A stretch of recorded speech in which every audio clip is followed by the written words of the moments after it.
За энэ нөтийн хууль одоо ингээд буцаалт 6 сарын өмнө ярьсан хуулиа ингээд эргээ хүчингүүлэх тухай ахаад энэ хуулийн техникийн хувьд сая одоо сайн зэрэг гишүүн маань их тодорхой ярьж байна. Бид нар нэг жоохон ухралтал болоод байна шүү дээ. Энэ үг хэлэхэд 6 сарын өмнө ярьж байсан баталсан хууль нь бас хараахан хэрэгжээг байхад одоо замзуур нь баг нэг аборт иччих юм уу яаж.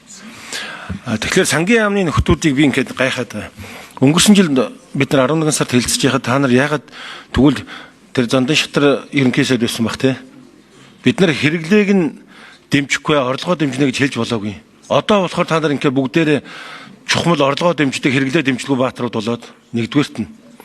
Хоёрдугаарт нь эн чинь саяас дээш болохоор угаасаа ингээд хязгаарлалт тавиад өгсөн тэр өндөр хэрэглээтэй улсууд нь хэвээрэл байгаа шүү дээ. Яагаад ингээд хотлоо яриад.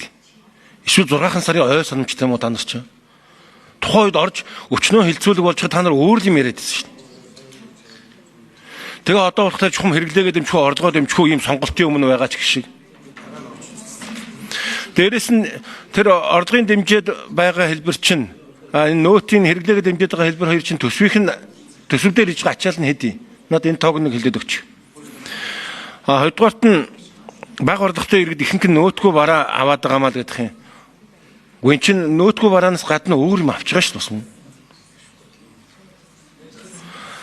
Та ингээд нэг инфляцид хамгийн их өртөх баг орлоготой иргэдэд хамгаалах тухайсаа ингээд яриад байна л да. Санжаа одоо сангийн хамт нар тэгвэл одоо энэ инфляц чинь төсвийн тогтвортой байдлын зөвлөөс дунд хугацаанд инфляц бүр маш өндөр байх нэ гэд.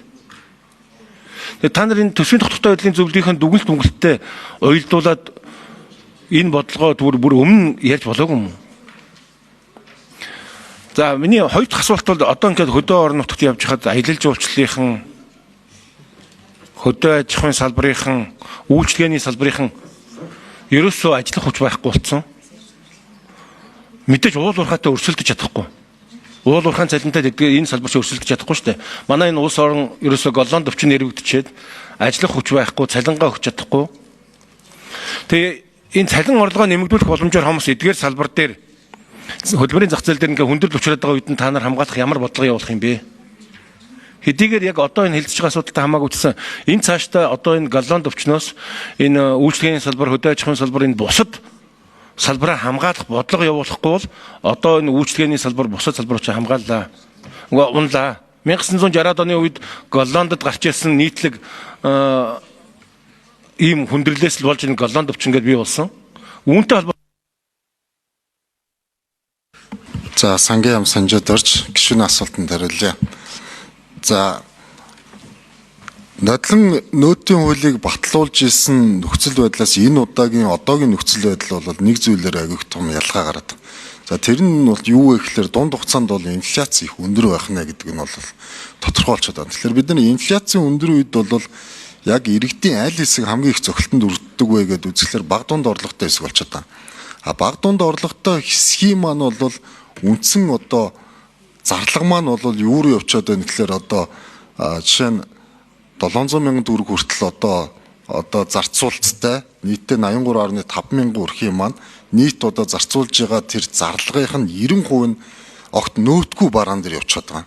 Тэгэхээр энэ хүмүүсийн нөөтийн буцаалт бол тэгж их нэмэгдэхэргүй байна гэдэг зүйл харагдаад байна. Нөгөө талдаа баг дунд орлоготой иргэдийн маань өрхийн орлого нь юунаас бүрдээд байна гэдэг нь харагдаад байгаа. Тэр нь болохоор одоо энэ үндэсний статистикийн одоо яг энэ мэдээнээс авч аваад үзэхлээр цалин гэхээсээ илүү халамж дэтгэр байгаад байгаа. Яг энэ хэсэг дээр.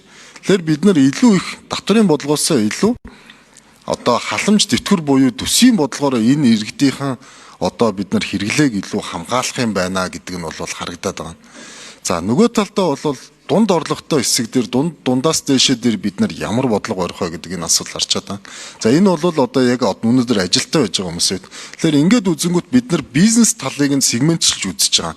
За одоо бол зөвхөн уул уурхайн салбарын бизнесийн юм бол ашиг бол тодорхой хэмжээнд бол арай гайгүй байна. Бусад салбаруудын хувьд бол ашиг нь бол нэлээд буурсан буюу инфляцаа дагаад гаднаас урд түвшээс орж ирж байгаа инфляцтай бараа бүтээгдэхүүнээс болоод зарлага нь ит өсөд орлого нь тэгж их дагаж өсөөгүй болж таарч байгаа. Тэгэхээр энэ хэсэг дээр бол бид нар аж ахуй нэгжийн орлогын албан дотоорын илүү бодлогын хувьд бол оруулж ирэх ёстой. За дээр нь хувь хүний орлогын албан дотоорыг бол бид нар оруулж ирэх ёстой. Ингэж энэ хүмүүсээ энэ дунд одоо орлоготой дундаас дээшээ орлоготой иргэдийнхэн ажлын байрыг хадгалж иж бид нар орлогыг хамгаалах юм байна гэдэг ийм юм орчод байгаа. Одоо бол бид нар бол засгийн газрын хувьд бол одоо цогцоор нь бол ямар ч байсан болол нилээд хідэн одоо татврын одоо зүйлүүдийг бол бид нар оруулж ирсэн.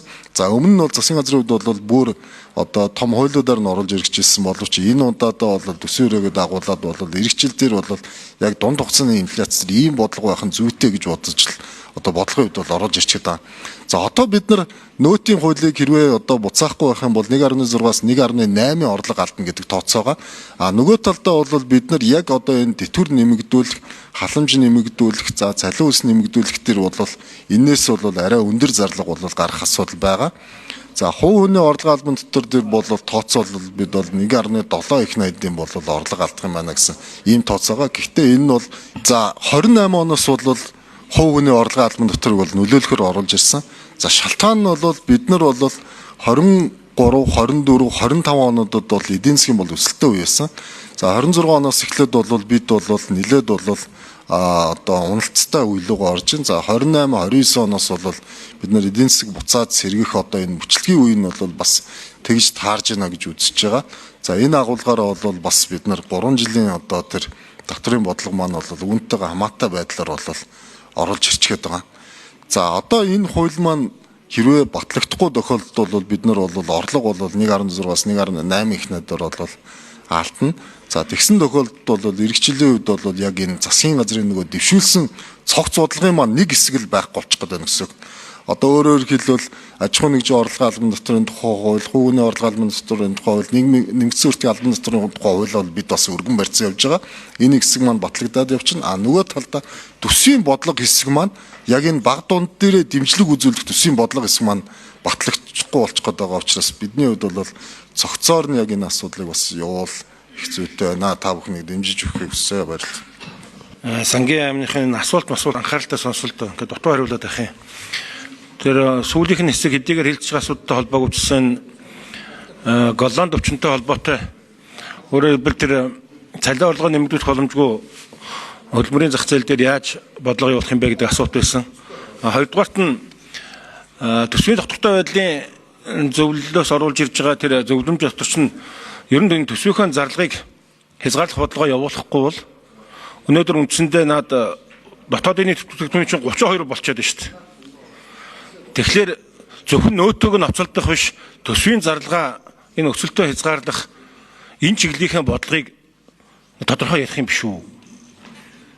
Ингээд нэг нөгөө юмны үнэхээр махны үн яриад байдаг шиг нэг нөөт мөтгөл яриад их бүр энэ нэг системээ зарлагынхаа бүтцийг нэг араа айтайхан ярьж эдийн засгийн яам, сангийн яам одоо энэ дээр нэг ажиллах болоогүй юм чи.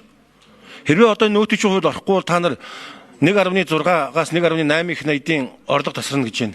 Тэрийг яаж олох юм? Удахгүй төсвийн тодтол хийх бах. Тэгвэл эн чинь энэ бүтцээ нэг зарлагынхаа бүтцийг нэг томоохон дөрвтөө өөрчлөлт хийхгүй бол явахгүй нь шүү дээ.